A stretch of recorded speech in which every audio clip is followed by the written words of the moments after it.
Ladies and gentlemen, I am pleased to welcome you to the opening session of the 2011 NCAA Convention. I'm Ed Ray, President of Oregon State University and Chair of the NCAA Executive Committee. I have the pleasure of moderating this opening session and welcome you to San Antonio, Texas. With me on the dais this afternoon are respective chairs of the Divisions 1, 2, and 3 presidential governing bodies. I'm pleased to welcome Judy Genshaft, University of South Florida, Chair of the Division I Board of Directors, Drew Bogner, Malloy College, Chair of the Division II President's Council, James Harris, Widener University, Chair of the Division III President's Council. A new chair will guide Division III in 2011, and I'd like to commend President Harris for his exemplary leadership. Jim, you have made a significant contribution to the association, and we look forward to your continued leadership with the association in activities and functions in the future. I know how much time and energy goes into leading a division board or council. I ask you now all to please join me in thanking Presidents Genshaft, Bogner, and Harris for their outstanding service to the association.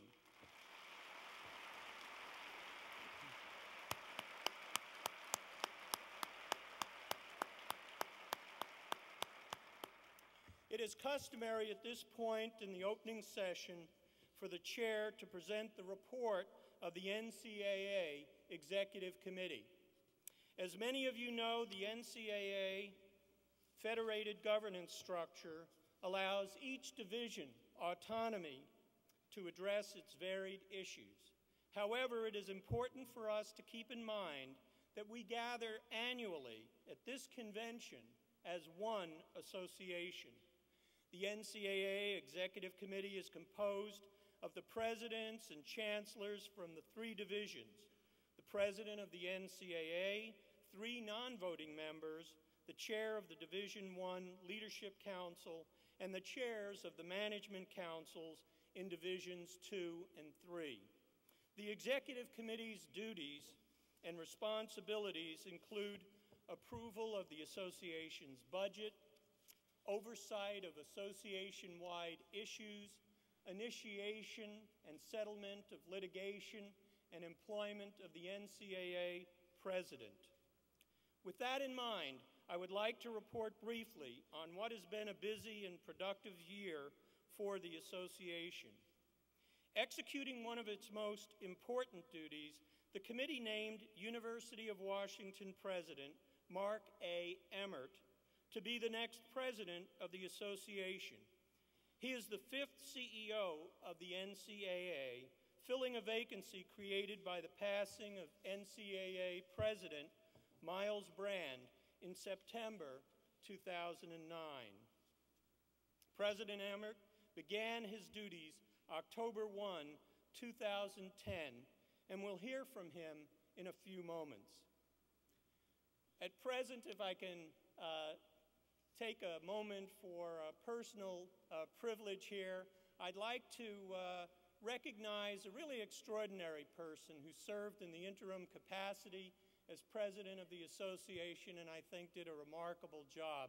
I'd like to ask Jim Ish to please stand and for all of us to recognize him.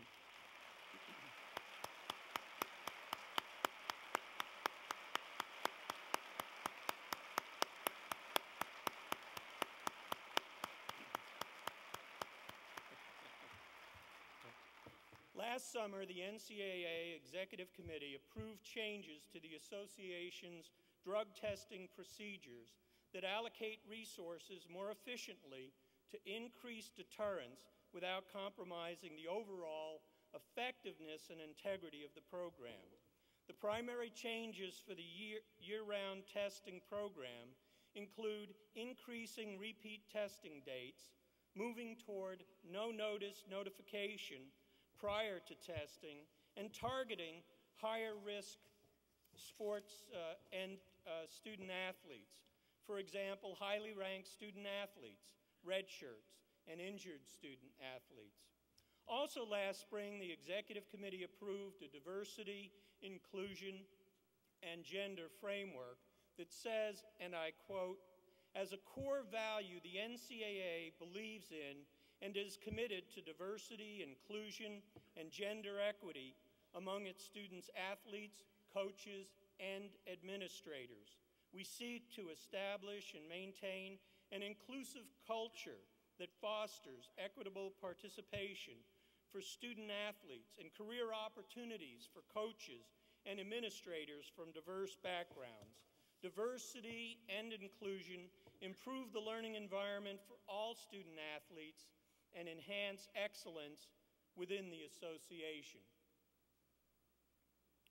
Next, as is a tradition within the opening business session, we honor athletes, staff members, and student athletes who passed away during this past year with a memorial resolution report. At this time, I'd like to ask you to look at pages 67 to 71 of your convention program to see the names of those institutional staff members associated with athletics and student athletes who passed away in 2010. I ask the delegates and guests and media representatives to please stand now and observe a moment of silence for those men and women who have passed away since we last gathered.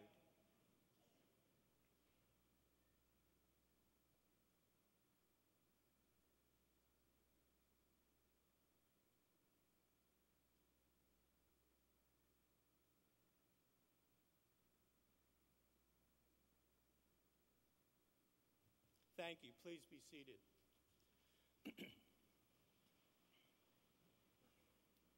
And finally, a new tradition is part of our annual gathering. The NCAA is a member association that is fueled by the work of our colleagues, universities and conferences, and the hundreds of thousands of administrators who proudly make athletics and academics experiences of our student athletes meaningful. Their efforts are tireless and their commitment often goes unheralded. So at this time, I would like to acknowledge and appreciate those in our audience who plan to retire in the 2010-11 academic year. I ask those who plan to retire in this academic year to please stand so that we can express our appreciation for your dedication, commitment, and service to the association.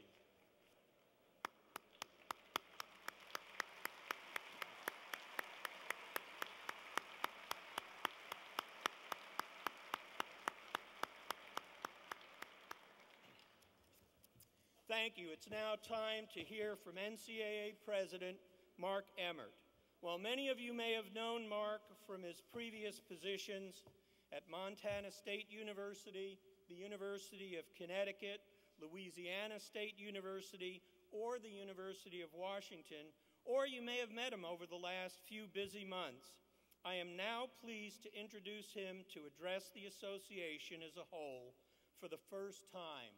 Ladies and gentlemen, please join me in welcoming NCAA President Mark Emmert.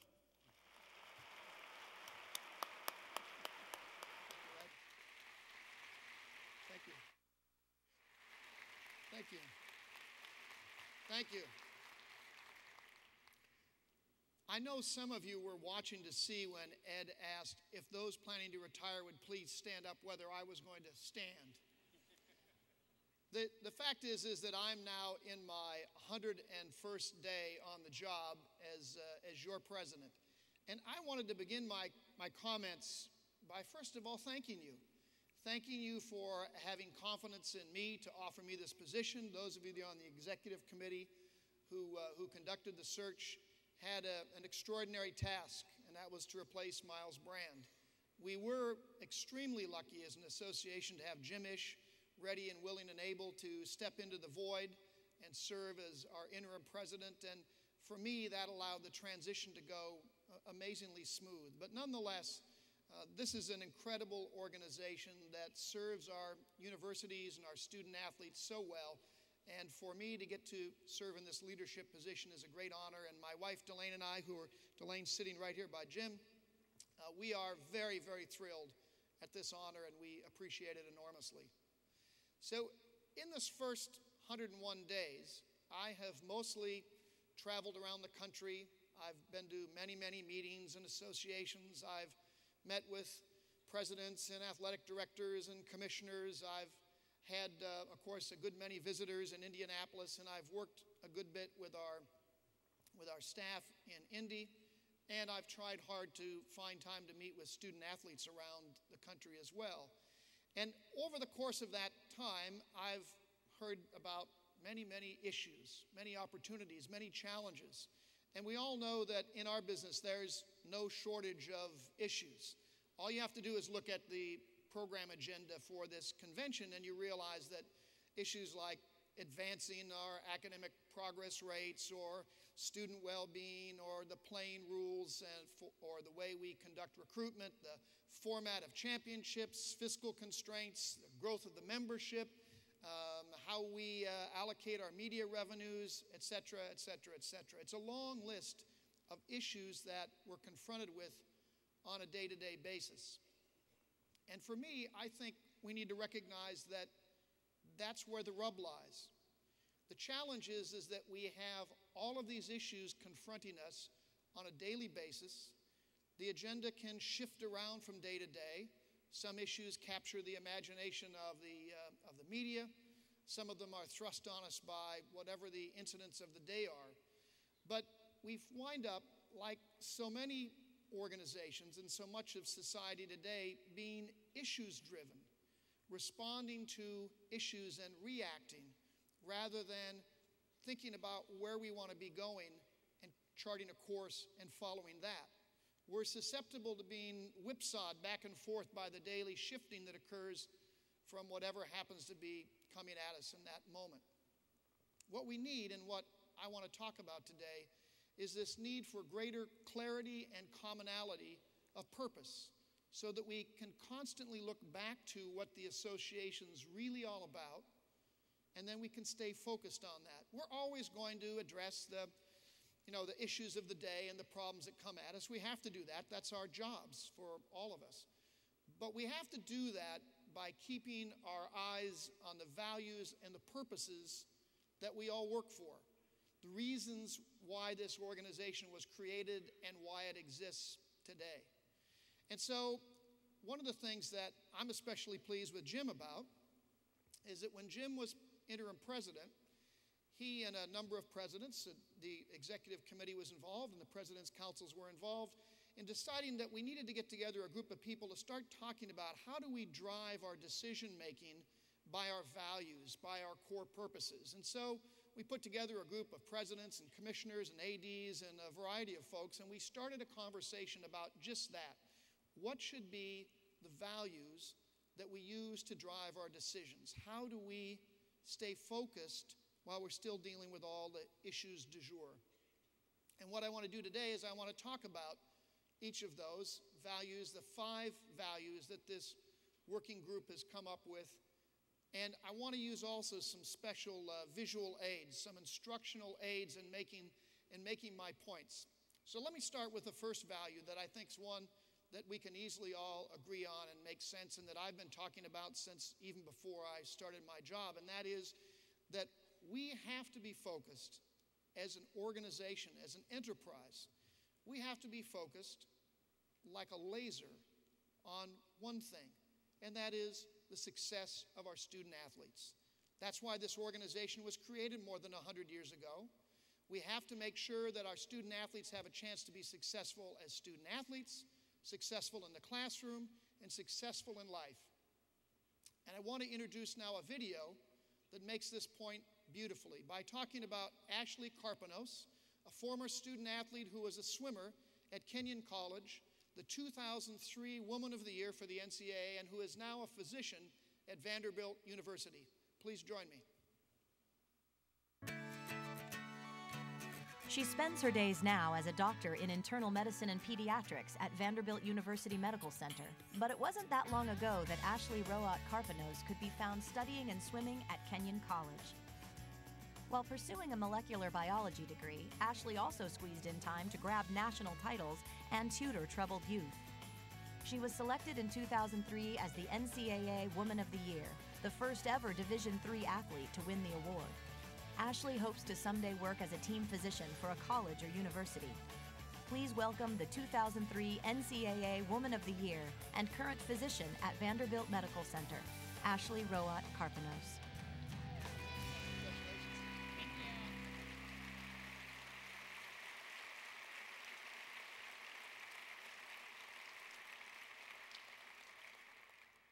So Exhibit A, Ashley Karpanos.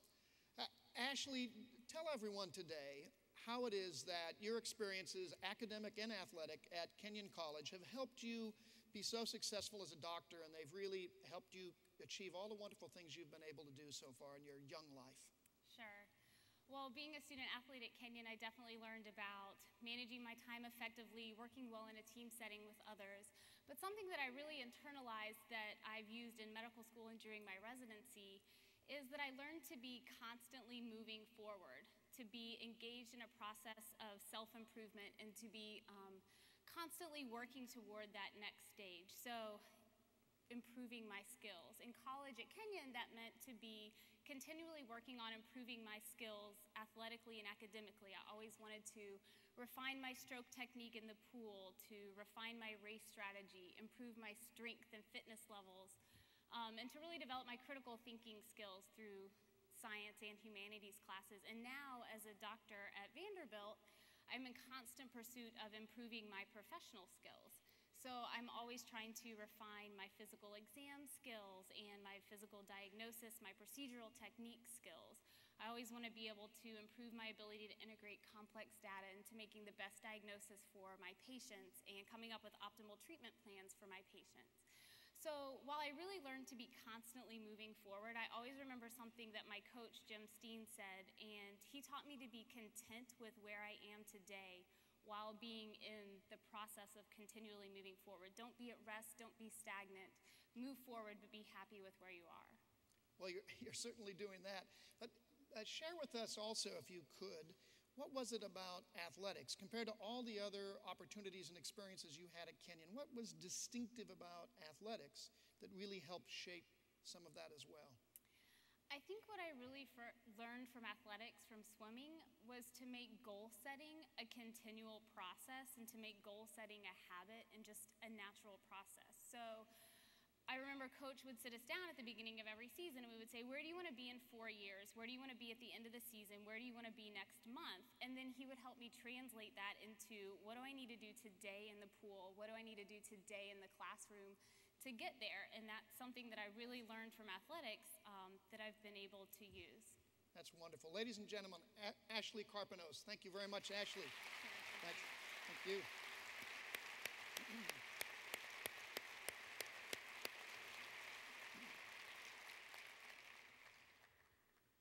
Well, what's the point? Well, the point is pretty obvious, that as we make decisions, as we set policies and guidelines, and we go through our everyday activities, we need to recognize that we're all about trying to create more Ashley Karpanoses, trying to create experiences and opportunities so our student athletes can be successful and strike that balance just as she did in her experiences at Kenyon College, and that now are allowing her to be a wonderful doctor for us all, and hopefully working in sports medicine someday soon. So the second value that came out of this working group that I was really pleased with was to recognize that student athletes are not professionals. They are pre-professionals, just like every other student at your university or college. Now, we have all these definitional problems around amateurism. Indeed, there's a lot of confusion about what that word even means. It's widely debated. We have had lots of debates and discussions even in the media about what it means to be an amateur athlete. But what makes sense to me, a nice kind of level-headed way to approach this from my perspective, is to talk about and think about student athletes as pre-professional, as people who are in training for what they will do in their life. That's what all of our students are like. They are amateurs in one fashion or another, whether they're training to become an accountant or a doctor or in anything else, they're pre-professional, and some of them happen to play sports.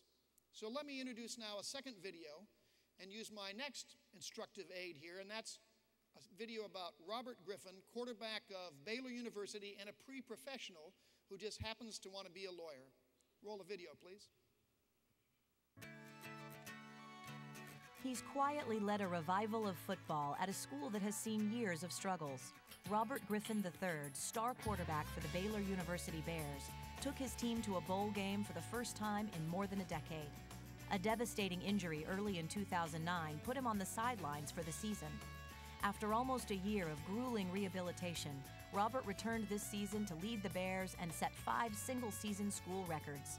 Today, he is considered one of the elite dual threat specialists in the college game, and he has excelled off the field as well. He graduated this past December with a degree in political science, and next fall will lead the Baylor football team as a junior while working on his graduate degree.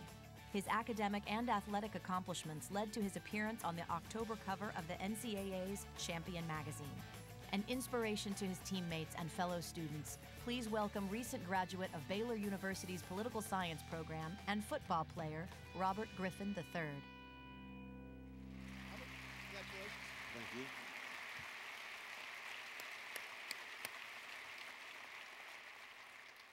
Another exhibit. So for Exhibit B here, we've got Robert Griffin. So Robert, you've got to tell us, what came into your mind when you decided, I'm going to be quarterback of my football team, I'm going to finish my bachelor's degree in 3 years, and before I'm done with my scholarship, I'm going to have a master's degree, and oh, by the way, then I want to go to law school. That's not a normal train of thought. Tell us what that was all about.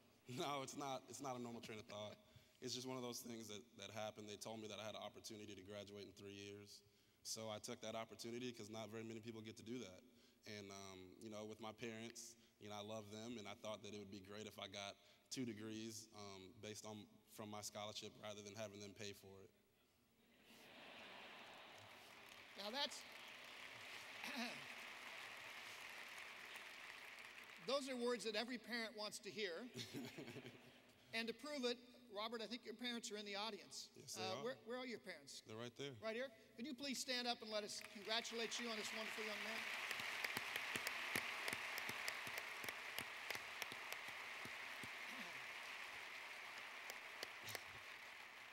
Stay standing. I just want to say to y'all that I love y'all and thank you for everything you've done. Dad, you can get up.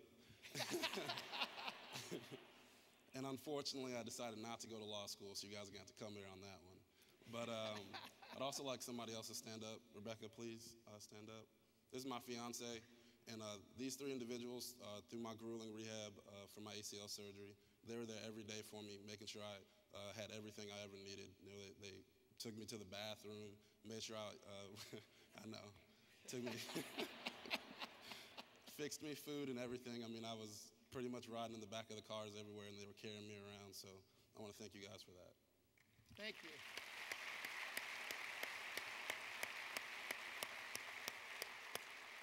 So, Robert, we also understand you want to be an attorney someday when you're done playing football, but how would you describe athletics as preparing you to get ready to do something other than sports, to become a lawyer someday? Well, as a football player, everybody, you have to be tough. You have to be tough, and that's the one thing that I can say that football has done for me. It's allowed me to be a tough person. Going through that ACL rehab, even with them there, it was still hard, but I was able to be mentally tough and get through it. Like you said, goal setting and all that stuff, it helps you. And to move into the professional stage in something other than athletics is a great thing. I always like to say I have 2 plans, a plan A and a plan B. Plan A would be, go to law school after I finish my communications degree, and plan B would be go to the NFL. So, plan B works out, it's fine, but I've always got plan A. Ladies and gentlemen, Robert Griffin. Thanks, Robert. That was great, man.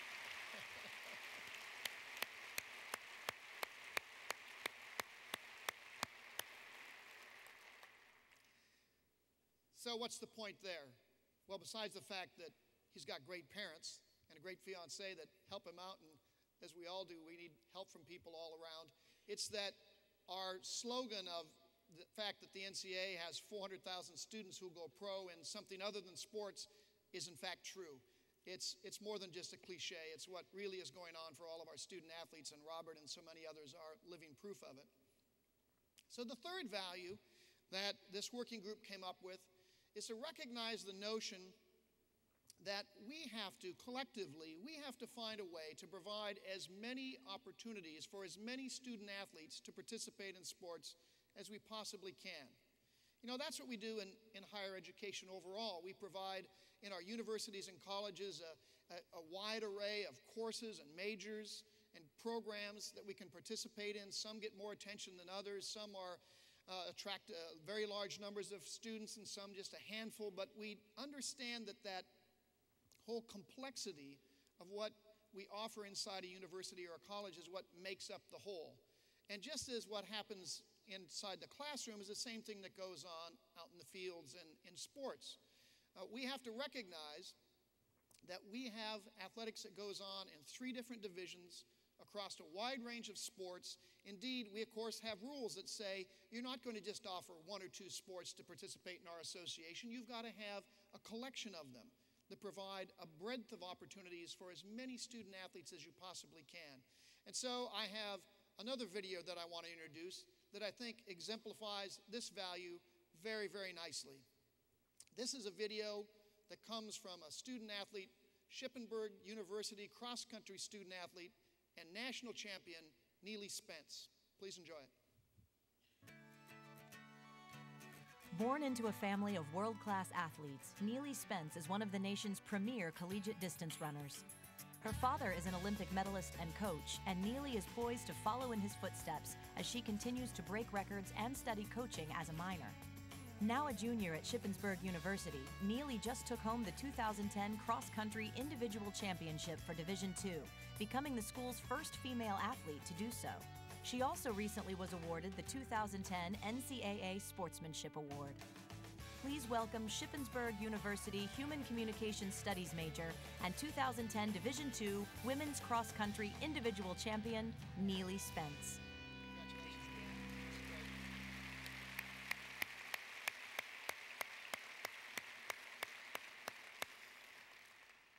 Well, first of all, congratulations again on your victory in Louisville. I had the pleasure of being at the finish line, that scene up there in the snow. I was standing right there, and I can promise you it was really cold and nasty, but what a great competition and a great championship. Congratulations. Thanks. But I want to talk about something that's very important to us to recognize about Neely. You heard that she also won a sportsmanship award, which is true, and I had the pleasure of presenting her with that award. But this goes back to earlier in the year last year.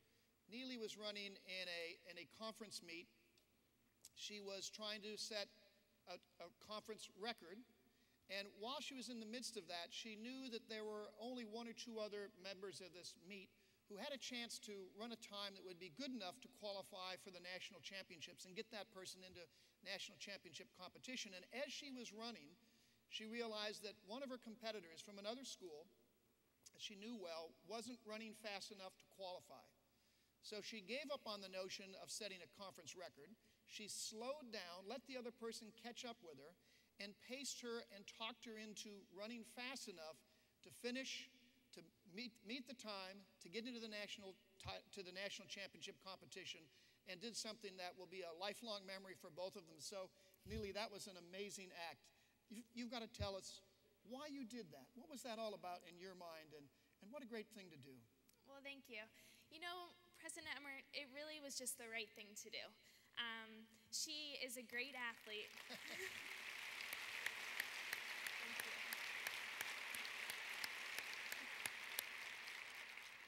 Thank you.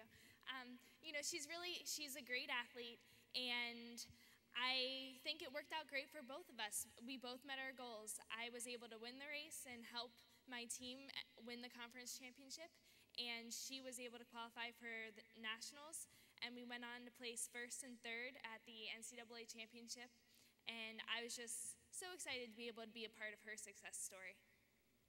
Well, it was truly a remarkable example of sportsmanship, but to have you recognize it as just the right thing to do, I think says everything we need to know about you and your values and your wonderful commitment. Ladies and gentlemen, Neely Spence. Thanks. Thanks so much. Congratulations.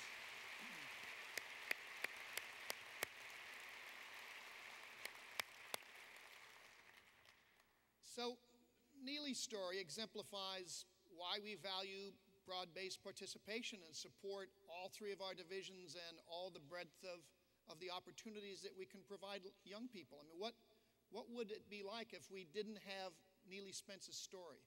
It's because we support women's cross country in Division II that she had that experience and we get to enjoy it as well. So those stories, those three great stories, are things that could easily have played out on any of our campuses. You all know, everyone in the audience knows similar stories of people achieving great things and going on after their years in college to become extraordinary men and women. It's the story of the NCAA. I was asked, of course, what the state of the association was. Since this is a State of the Association speech, what is the state of the association? Well, all you have to do is look at those three young people.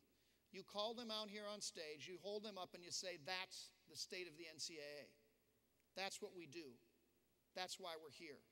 And that's an easy enough thing to say. Well, if that's what the state of the association's all about, we're in pretty good shape. But now, I agree.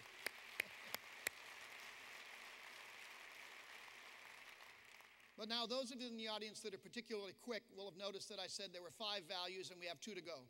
So let me talk about the next 2, which are, in fact, fundamentally different than the first 2 because, the first 3 because, I'm not good at math either. The first 3 because they actually deal with the collective good more than the individual values that we see in our student athletes. The 4th value that was identified by this working group is the recognition that intercollegiate athletics is part of the fabric of higher education. It's an integral part of what we know as American higher education. Sport is, as we all recognize, a huge force in American society.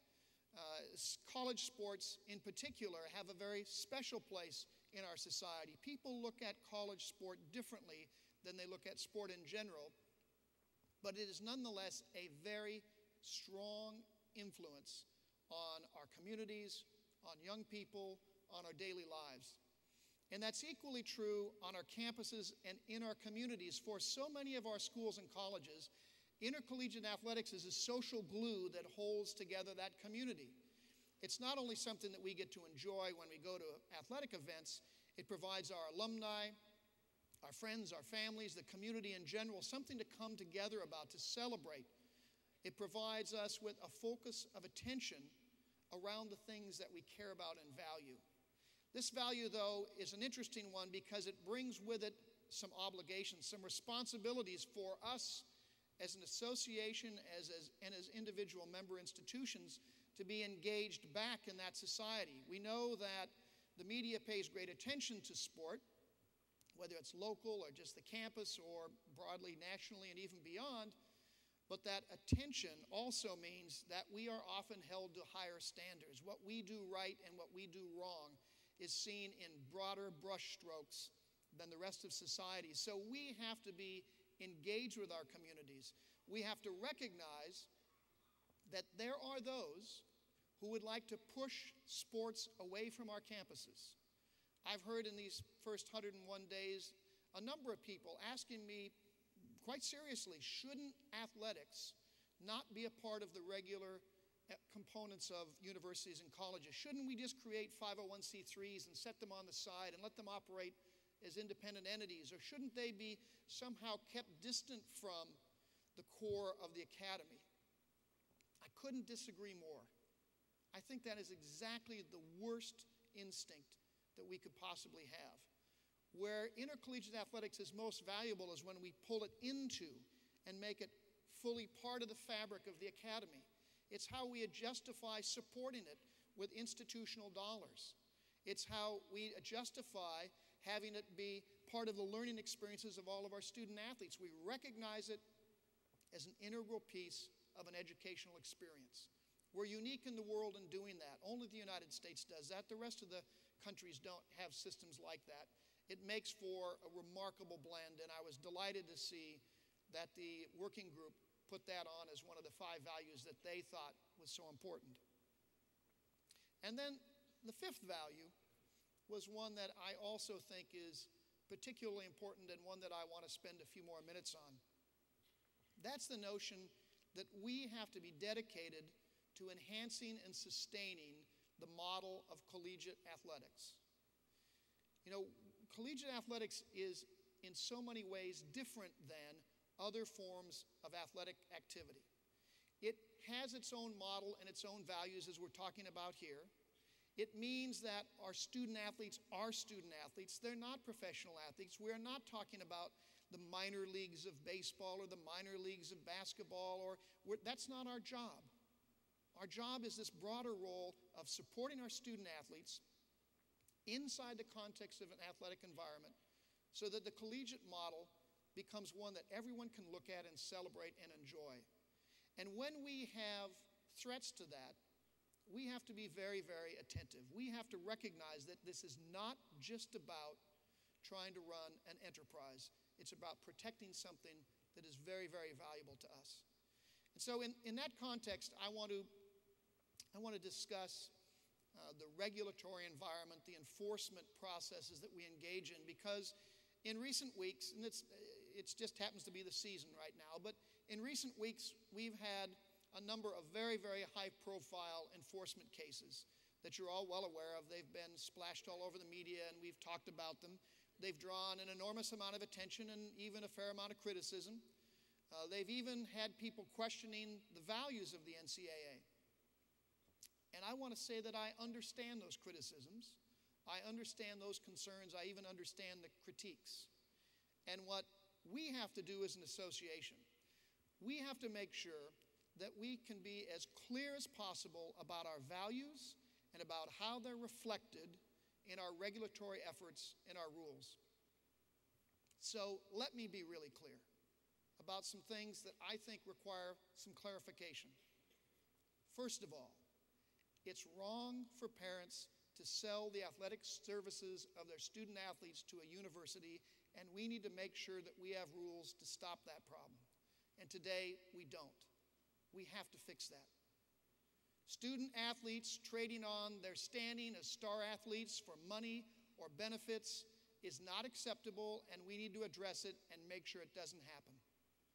Student athletes are students. They're not professionals, and we're not going to pay them, and we're not going to allow other people to pay them to play. Behaviors that undermine the collegiate model, wherever they occur, are a threat to those basic values, and we can't tolerate them.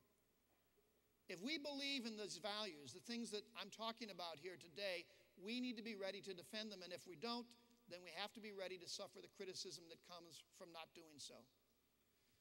So there's some things that we need to consider legislatively and procedurally to address some of those challenges and many more that are out there that threaten the integrity of the collegiate model. I think that there's 4 or 5 things that are already underway that are going to have a significant impact, and I want us to make sure that we follow up on each and every one of these. First of all, we've begun a conversation to find ways to better manage the third-party influences in recruiting, including the role of relatives. We have to find a way to manage that problem clearly and unequivocally so that people know where we stand and what we'll tolerate and what we won't. We have to review and make public who gets to play in bowl games and NCAA championships where there have been rules violations and what our principles are going to be so that everyone knows them and they don't wind up second-guessing us when we make such choices. We need to make sure that we're addressing issues of academic fraud in a way that upholds the integrity of the academic processes and that we all recognize as fair and equitable. We have to find more consistent practices for how potential violations are reported to the NCAA by institutions and by conferences, and do so in a timely fashion. We have to understand, and this is very challenging, the need for student athletes who are interested in professional athletics to have constructive relationships with advisors and agents but still maintain their pre-professional status. In the coming days, I'll introduce to the 3 presidential bodies a number of issues around these matters and begin a conversation about how we can address each and every one of them. My hope is that by our April meeting, we can develop a package of proposals that makes positive efforts to addressing these problems and others that may be surrounding it. But I want to be also clear about this. Passing new rules alone doesn't fix any of those problems. We need to work with our coaches, our athletic directors, our student leaders, all those who have an understanding of how these issues play out on the ground, so that we don't just worry about changing a rule, but that we change behavior. We need to make sure that we line up behaviors with our values, so that when we pass a rule, it's not just a rule in words, it's a rule that goes down into the organization, that we all know what we're trying to change. We all know the behaviors that we want to reinforce and that we want to reward. I'm committed to doing that with you. It's not easy, but it's work that we have to get done. So we have to take those deliberate steps. We have to take strong measures to protect the collegiate model, not because we just want to do that, but because that collegiate model is the basis upon which we do all of our good work. And when it's attacked, when we have erosion of that model, it distracts us from the real work of the association. And that's what I want to conclude by talking about. You know, I've been, in my first few months, asked to speak in a variety of forums about the business of intercollegiate athletics. And I'm often asked what's going on in our industry. And I'm often told that what we need to do if we want better ratings is to have a better product on the field. And I really dislike all of that language. You know, it is true that we need to have good media contracts to generate revenue for the association. It is true that we want to make sure that the business side of our activities make good sense, that we're using resources wisely, that we're having the most professional approaches that we can bring to coaching and training and administration available to our student athletes. But that's not the business of athletics. The business is what we just saw in those 3 student athletes. The business that we're in is supporting students and helping them be successful. All the other things that we do, the resources that we generate, are concerns about having financial and physical resources available to all of you to allow you to do your work. It's about that business. And so I'd like to ask our 3 students, are they still around? Are they back there? Where are our 3 student athletes? Could you guys come back out? They may have gone home. Here they are. Come on back out, please. Great, thanks.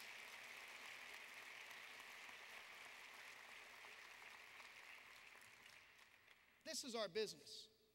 This is the business that we're in. Helping people like this be successful in all their endeavors. I'd like to do something a little bit hokey, because I do that. Oh, the Virginia Tech people love that, right? So would all the current and former student athletes in the audience please stand up? Current and former student athletes. I know there's, all stand up. I mean, look at this. Yeah. Right?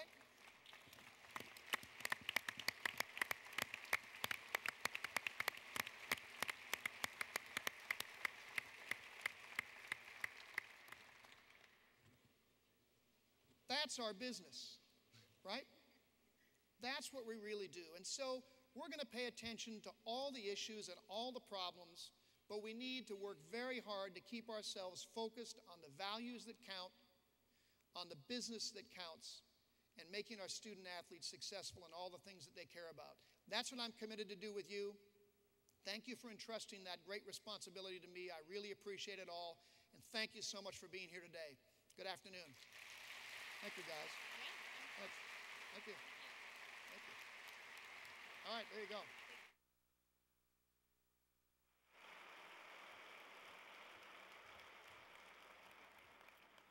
Thank you, Mark, and thank you to our special guests, Ashley Karpanos, Robert Griffin, and Neely Spence. Let's give them another round of applause, not only for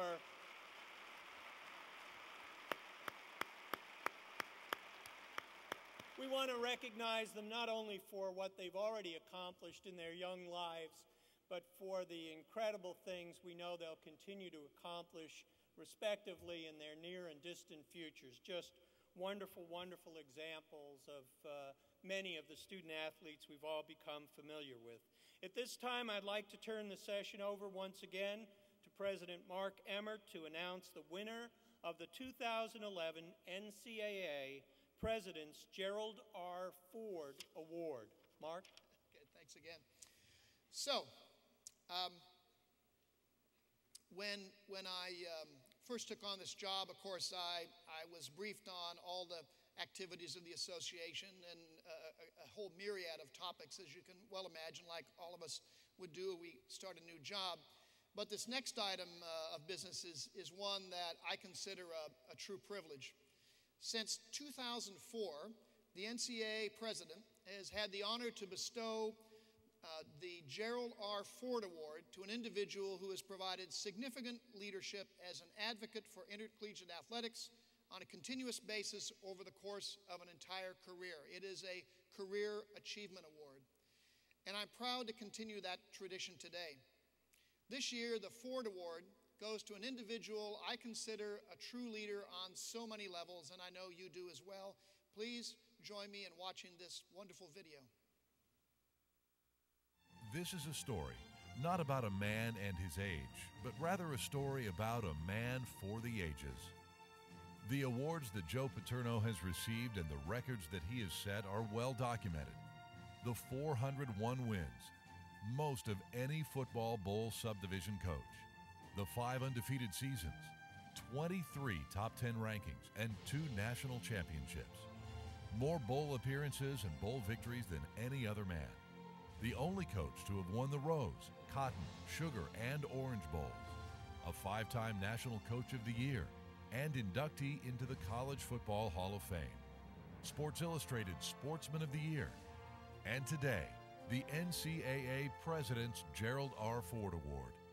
And we haven't even mentioned the career interception record at Brown University that Joe Pa set 60 years ago and that still stands today. We honor Joe Paterno today not because of all those records, but rather for the way he has achieved those records. For 61 years, he has coached NCAA football, 45 years as a head coach, and all of them at one school, the Pennsylvania State University. At least twice, he walked away from million-dollar offers to coach in the NFL, saying, "Here I have the opportunity to affect the lives of a lot of young people, and not just those on my football team." And affect lives he has. Joe and his wife Sue pledged $1 million to expand the Mount Nittany Medical Center and have been actively involved with Special Olympics. They've helped raise tens of millions of dollars and contributed millions of their own to build the Paterno Library, a 5-story, 132,000 square foot addition to the main Penn State Library. His players graduate at a rate of almost 90%, one of the highest in the NCAA. There have been 32 first-round NFL picks from his teams, but there have also been 47 academic All-Americans and 18 players who have earned NCAA postgraduate scholarships. More than 350 players have signed NFL contracts. But Joe's just as proud of the young men in his program who went on to become doctors and lawyers, business leaders and teachers. We don't honor Joe for being an 80-something-year-old college coach. We honor him for his vision 40 years ago to create at Penn State what they call the Grand Experiment, an effort to fuse athletics and academics. The experiment has been an unqualified success. 60 years ago, Joe Paterno graduated from Brown with an English degree and plans to become a lawyer. But his college coach, Rip Engel, was headed to Penn State and asked Joe to help him out for a while. When Joe told his father, Angelo, that he was going to be an assistant football coach at Penn State, his dad hollered, "For God's sakes, what did you go to college for?" The answer, Angelo, is now clear. Joe Paterno went to college to become a teacher, a coach, a leader, and a legend.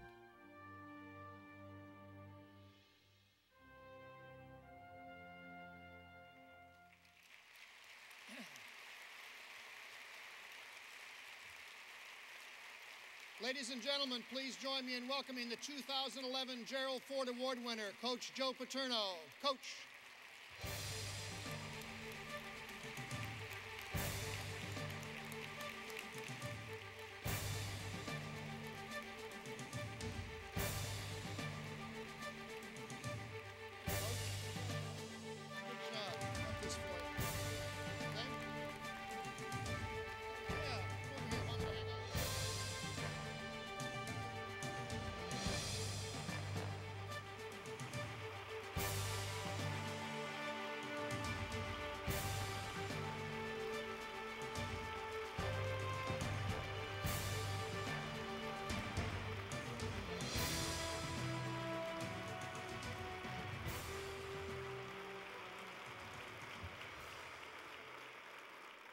Thank you very much. It's nice to follow a man as distinguished as our NCAA president. I obviously have been associated with the NCAA on and off, sometimes very closely when I was the athletic director for a while at Penn State, and other times. But it's the first time we really had a true Italian as president.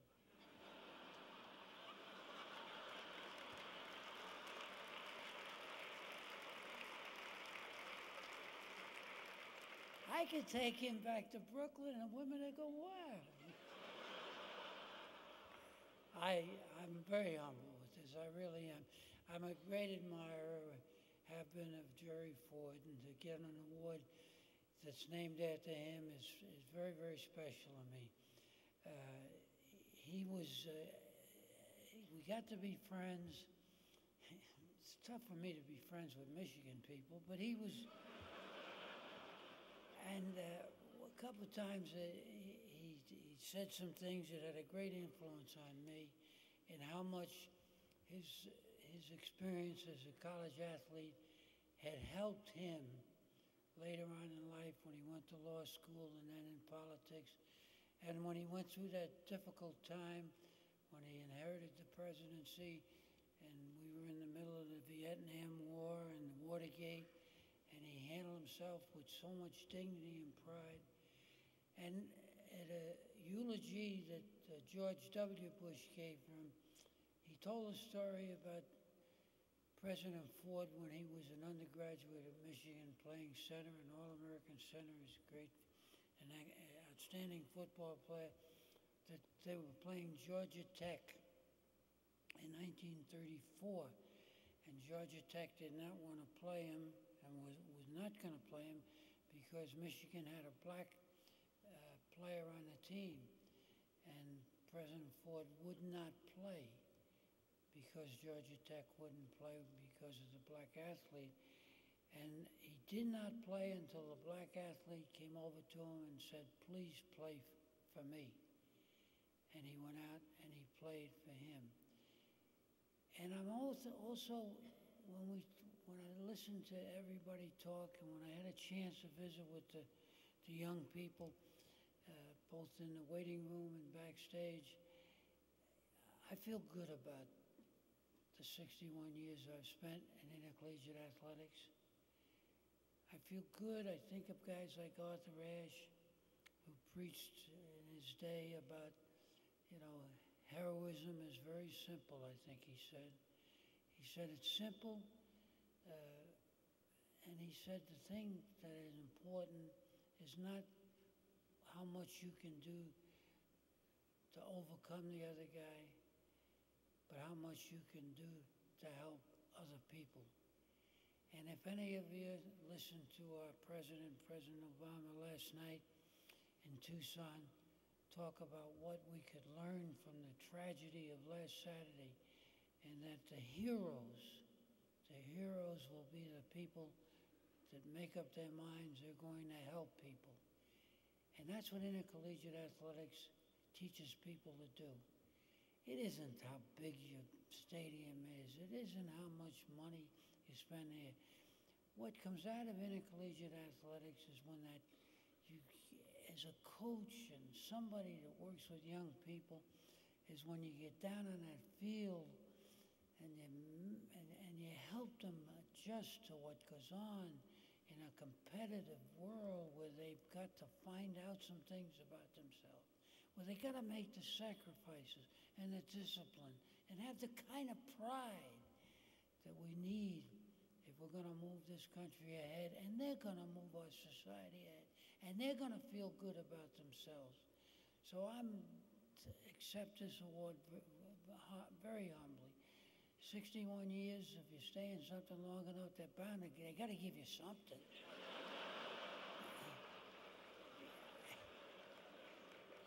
You know, even my wife is impressed these days.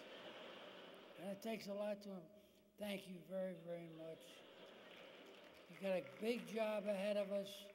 I hope I'm around to help a little bit, but we've got a job, and we owe it to our young people to take that job on, and as Jerry Ford did, have the courage, have the insight, be the heroes that Arthur Ashe described, because the world is looking at us. We've got to prove again, over and over again, we're worthy of their interest in us and worthy of what we have to say. And I think it starts when you see these three young people come up here, the way they handle themselves, their poise, how bright they are, how articulate they are, how anxious they are for competition and different levels. So it's great to be part of it. Again, thank you very, very much.